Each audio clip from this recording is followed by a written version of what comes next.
Salut, c'est Hugo et aujourd'hui on va parler de Donald Trump, de la Tunisie, de la Corée du Nord, de la Syrie et d'Emmanuel Macron.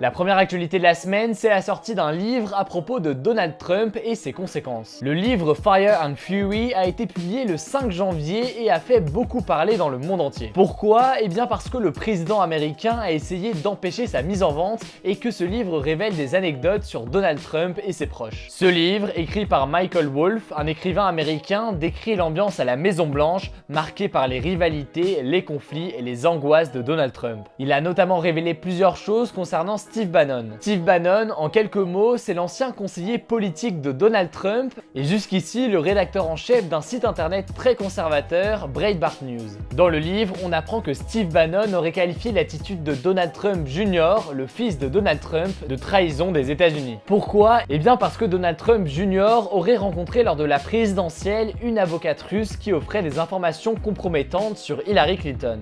Et cette révélation, Donald Trump ne l'a pas bien pris du tout. Le président a dit, je cite, « Quand Steve Bannon a été viré, il n'a pas seulement perdu son job, il a aussi perdu la tête. » Devant cette situation, Steve Bannon a été obligé de quitter la direction de son site Breitbart News car il se faisait attaquer de toutes parts par l'entourage de Donald Trump. En tout cas, en voulant interdire la publication de ce livre, Donald Trump a créé un véritable phénomène autour de l'ouvrage. Il est en tête des ventes aux États-Unis et c'est le livre le plus piraté de l'histoire récente. Deuxième temps fort de la semaine, c'est la situation en Tunisie. De nombreuses manifestations ont lieu dans le pays depuis le début de la semaine. La raison, un budget d'austérité qui visait donc à réduire les dépenses de l'État a été voté fin 2017. Et ce, dans un contexte économique compliqué pour la Tunisie. Le chômage s'élève notamment à 15% et 30% pour les jeunes diplômés de l'enseignement supérieur. Des affrontements ont eu lieu entre les manifestants et les forces de l'ordre qui ont causé un mort lundi. Plus de 200 personnes ont été arrêtées selon le porte-parole du ministère de l'Intérieur. Le mouvement s'est rapidement étendu dans le pays et cela inquiète le gouvernement de Youssef Chahed, nommé en 2016. Il a notamment condamné ces manifestations et accusé un parti de gauche opposé au budget d'être à l'origine de ces événements. Ces manifestations, elles ont lieu 7 ans après le printemps arabe qui a permis au pays d'entamer une transition vers la démocratie, mais qui n'a pas amélioré la situation économique et sociale.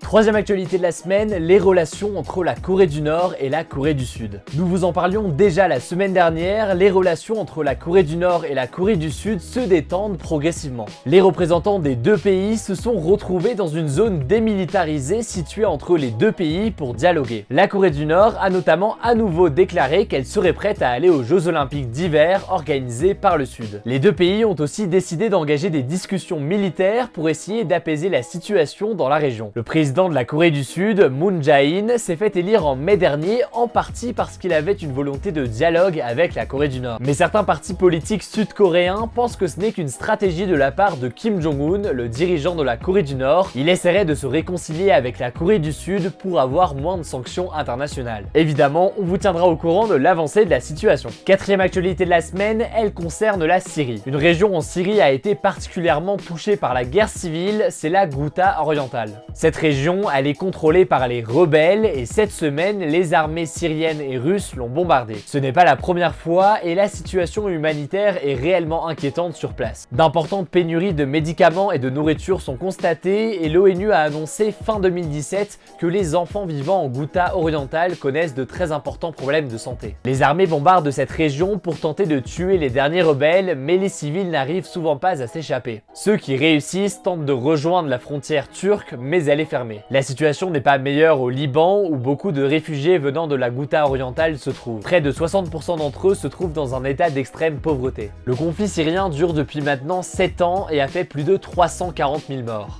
Cinquième actualité de la semaine, c'est la visite du président Emmanuel Macron en Chine. Le président français s'est rendu en visite 2 jours en Chine et a rencontré le dirigeant chinois Xi Jinping. Lors de ce déplacement, d'importants contrats ont notamment été signés entre la Chine et la France. Emmanuel Macron était d'ailleurs accompagné de plusieurs chefs d'entreprise, notamment ceux d'Airbus, de Safran et d'EDF. Par exemple, il a été annoncé que l'entreprise française Areva va construire une usine en Chine pour traiter des combustibles nucléaires usagés. La question des droits de l'homme homme a été très peu évoqué par le président français alors que l'on sait que le régime chinois réprime ses opposants et contrôle la population. Emmanuel Macron a cependant expliqué qu'il avait abordé le sujet, je cite, de façon claire avec Xi Jinping. Enfin, Macron a aussi déclaré qu'il voulait resserrer les liens entre la Chine et la France et qu'il reviendrait au moins une fois par an dans le pays. En fait, le président français veut devenir l'interlocuteur européen privilégié des Chinois. Reste à voir maintenant si ces annonces seront appliquées et si les liens entre la France et la Chine seront importants dans le futur. Le débat de la semaine, c'est le suivant. Selon vous, Emmanuel Macron améliore-t-il l'image de la France à l'étranger?